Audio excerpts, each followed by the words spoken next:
Hello guys, Twiglets2 here, back with another Rise of Nations tutorial. Today we're focusing on rare resources, otherwise known as rares. Rare resources are so important, they can literally be the difference between winning and losing a game. By the end of this video, you'll know everything there is to know about this powerful element of the game. We'll start by taking a quick look at the basics and explain what rares do to highlight why they're so important. Then we'll take a look at the rare resources themselves and run through which are better than the others. After that, I'll take you through a live example showing the first few minutes of a standard 1v1 game to highlight how rares should fit into your initial build order, before finally discussing a whole bunch of tactics and strategies related to rare resources. If you find this video useful, then please consider subscribing, as there are plenty more tutorials on the way. So here's a quick rundown of the basics. You'll find rare resources as you explore the map. Each one provides you with different benefits, but generally speaking, they will provide you with one or two different resources, plus an additional bonus which might decrease the cost of something specific, or increase your population limit, that sort of thing.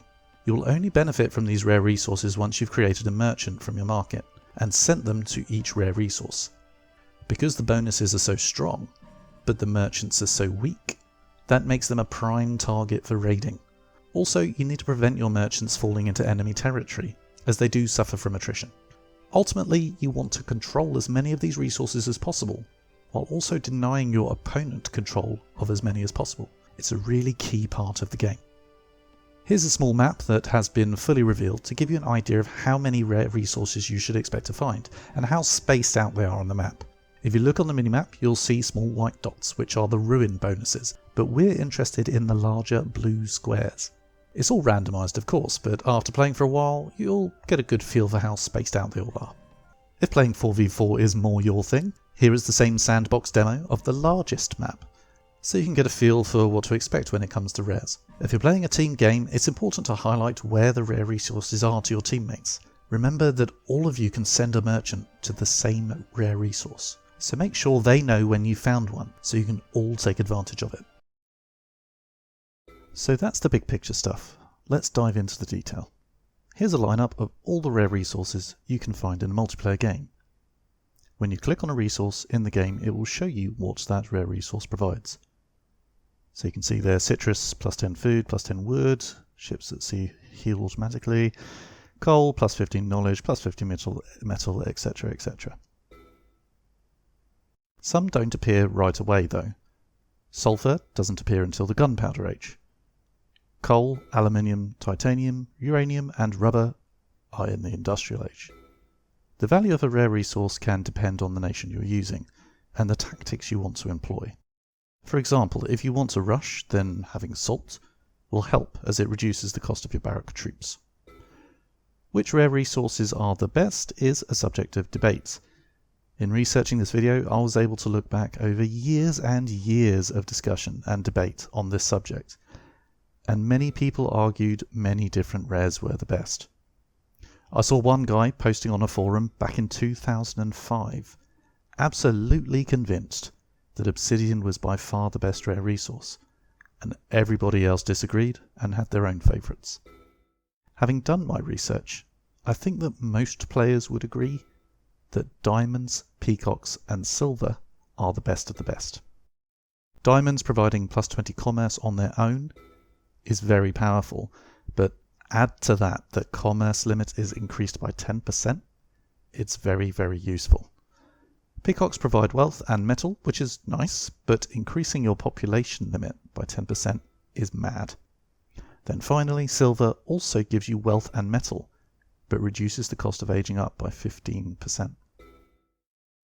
If you think about how many times you were just waiting for the final few resources to trickle in, so you could click the button to age up, yeah, that's seriously useful. But ultimately, they're all useful in their own way. And of course we can't forget fish. You got to send a little fisherman to those. Bit of food, bit of wealth, you don't actually get an extra boost from that. But whales, which are a bit more rare, bit of food, bit of metal, and increases the sailing ship speed by 20%. And there you go, that's all of them.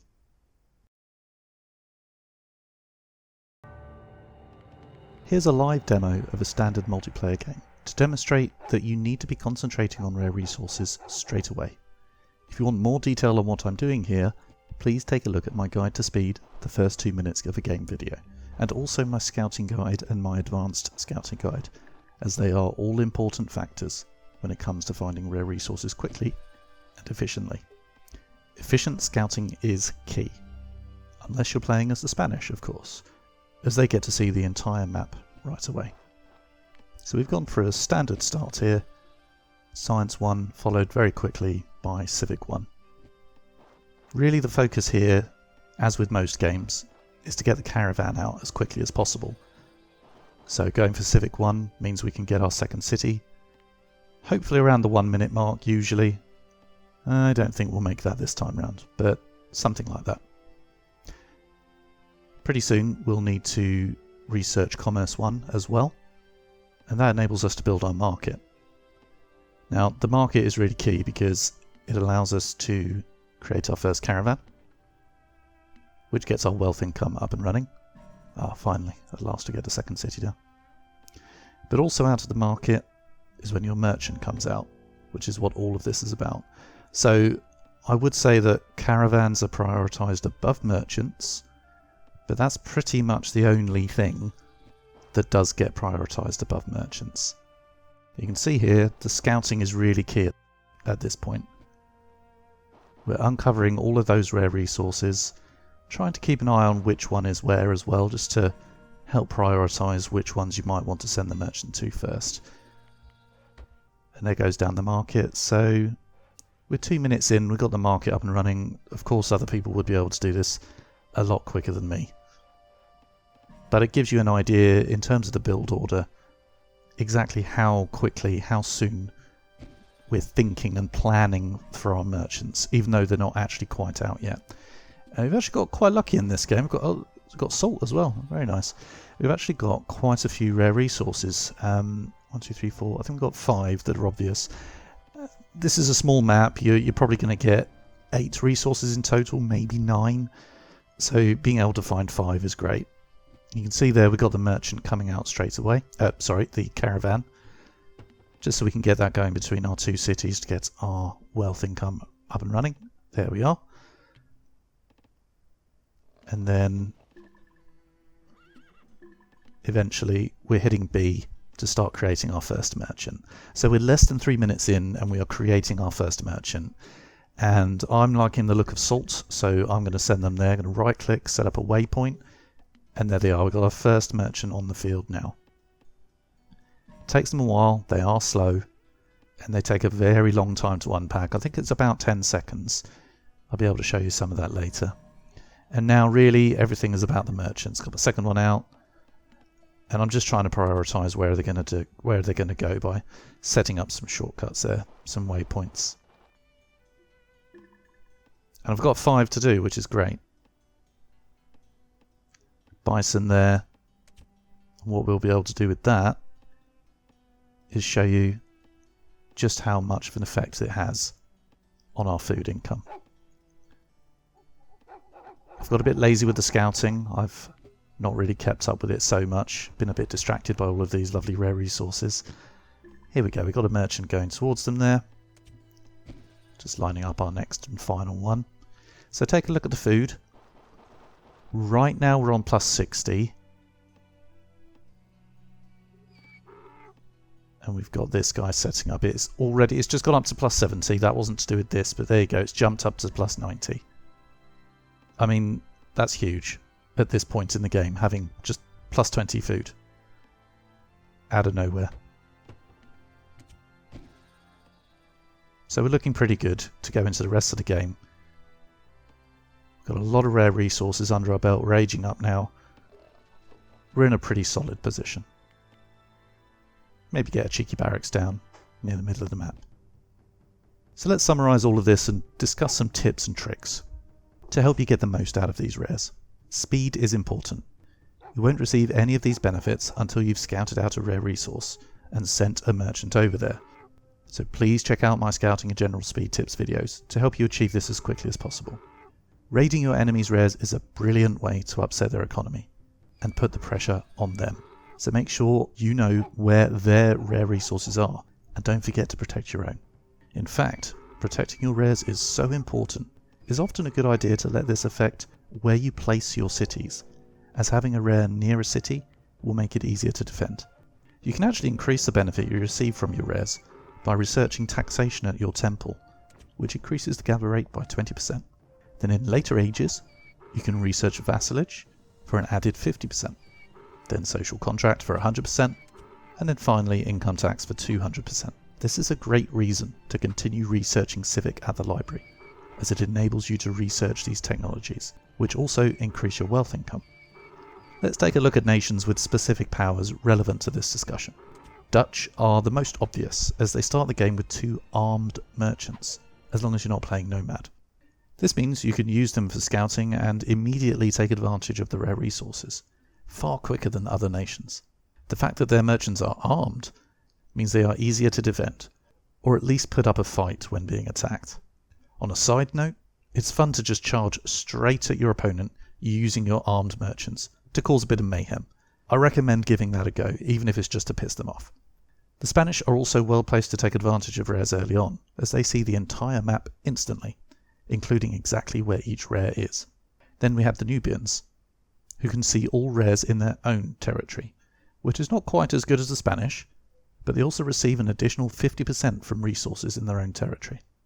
It's not all good news though. You have to bear in mind that playing as Lakota, the bison rare resource is less useful, as it provides free granary upgrades that the Lakota can't take advantage of. Plus, citrus, healing your ships, isn't very useful on a land map. But you need to remember that these rares will provide an income of food and wood, so they're still worth sending a merchant to, but you may prioritise them less over other rares. Looking at wonders, the Porcelain Tower increases your rare resources income by 200%, but only if they're in your territory. You'll also receive the benefit of all rares in your territory even if you don't have a merchant on them. But then again, the Porcelain Tower is only first available in the Gunpowder Age, so by this point you should have merchants on all your rares already. If you combine this with playing as Nubians, you'll be receiving some serious resources from your rares. Last but not least, if you do find yourself with a merchant in enemy territory taking attrition damage, you could send a supply wagon to remove the attrition. It's only a temporary fix, but it does keep the income and benefits of that rare for a while longer. Here's a summary of the main points from today's video. Although you may think certain rares are more important than others, you want to have a merchant on every one that you come across as soon as possible. The sooner your merchant is deployed, the sooner you feel the benefit. And you'll notice most build orders will prioritise creating a caravan first for your wealth income, but then your merchants will come right after that. Sometimes it's worth holding off doing something if your merchant is about to deploy onto a rare. For example, if you're about to deploy on silver, it might be worth waiting another 10 seconds before aging up, as silver will drastically reduce the cost to do so. Just remember, the merchant needs to fully unpack before you'll receive the benefit of that rare. Scouting is absolutely key in both your territory and your opponent's territory.